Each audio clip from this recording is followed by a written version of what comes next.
How do I reconcile my faith in God with my epic Reddit logic brain? Sometimes I feel like I only believe in God because it's more convenient. It depends on what you mean by more convenient. Autism is bad. Like, I mean, the thing you have to realize about Reddit brains is that, your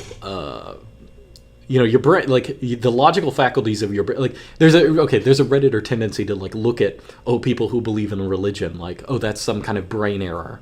When in reality, even logic itself is a kind of brain error. Like, it doesn't perfectly recapitulate the things that are going on in real life. It's sort of like, maybe there are some logical laws that apply, but like your brain is like so full of holes, it's easy to convince anyone of anything. So, there's a lot of people, the idea that Reddit logic people are, I mean, the thing, that kind of viewpoint, I guess, the kind of Reddit atheist thing, first off, it's highly culturally, I guess, centered on our worldview. Like in the past, let's say in the medieval ages, you look at all the people who are reasoned philosophers who are talking things out, none of them are atheists. They just don't even, first off, people back then defined God differently than how they define now. Back in classical theism, which is actually what Christians are supposed to believe. Very few Christians nowadays actually believe that, because they believe in this cartoon idea of God, that God is like some personified, some kind of personality in the sky. That's not when Aquinas gives his proof for God, that's not what he's trying to prove. He's trying to prove a prime force behind the universe, or an origin of the momentum of the universe, or a force external to it. Okay, the idea that like Reddit, the Reddit atheism often talks about God in the same way that like boomer evangelicalism talks about God. The idea that God is like some kind of dude, like a dude with a personality, and like he has traits and he has feelings and stuff like that. When the Bible talks about God having feelings, that's a metaphor, like in classical theism. Any traditional classical Christian theologian would agree. So yeah, the idea that there's like a miscompatibility, whatever, between Reddit atheism or Reddit. Even Reddit atheism, like at some level of abstraction. I've said this to people, like, when you look at God in the most simple belief, like aside from believing specific things like the incarnation in Jesus or something like that. Let's just say the existence of God. That often is more of a question of, do you personify the moving force of the universe or do you not?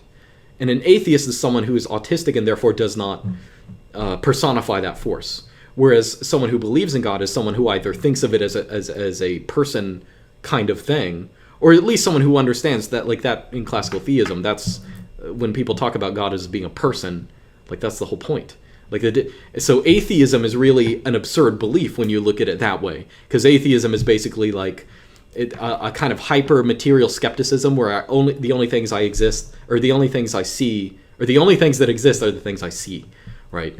When nowadays atheists all believe, okay, well, the universe had an origin, it had an initial motion. There has to be something that is beyond the physical plane that put things in momentum. Obviously, tautologically, that's tautologically true. It's not even like a prove or disprove thing. It's just like obvious that kind of thing exists. Even if you try and explain it in terms of like particles coming in and out of existence, like there's some force behind that. And in that sense, like that is analogous perfectly to what Aquinas is talking about as being God.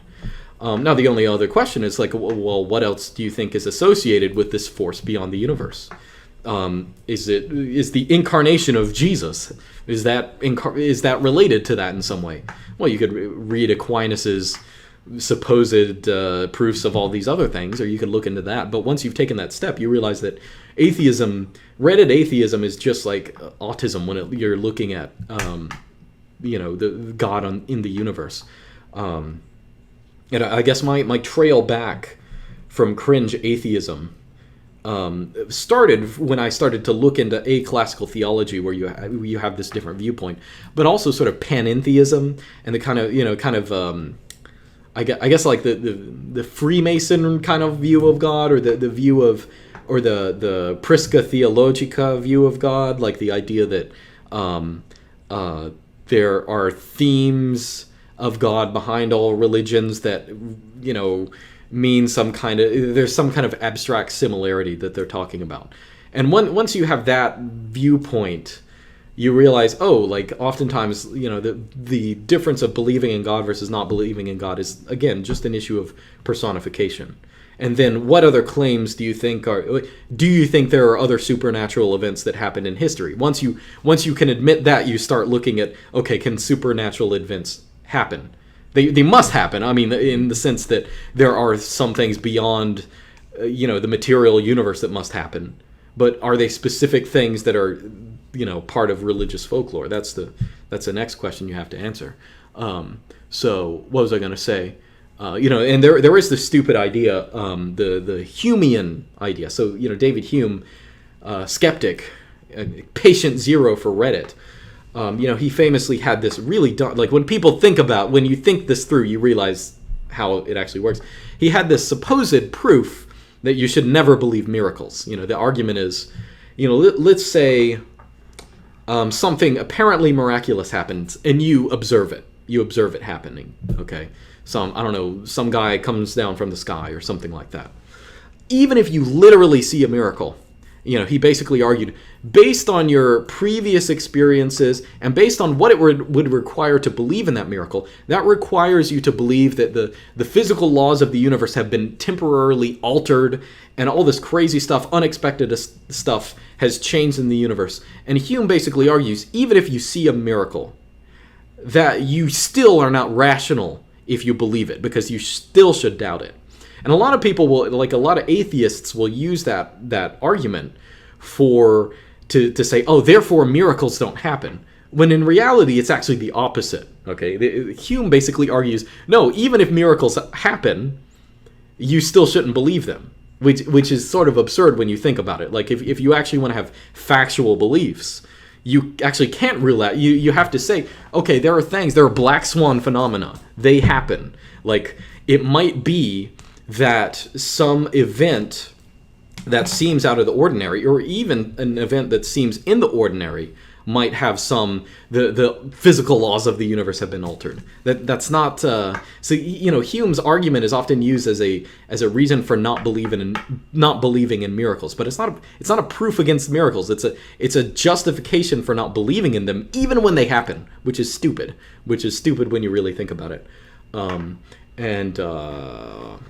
So anyway, that's it.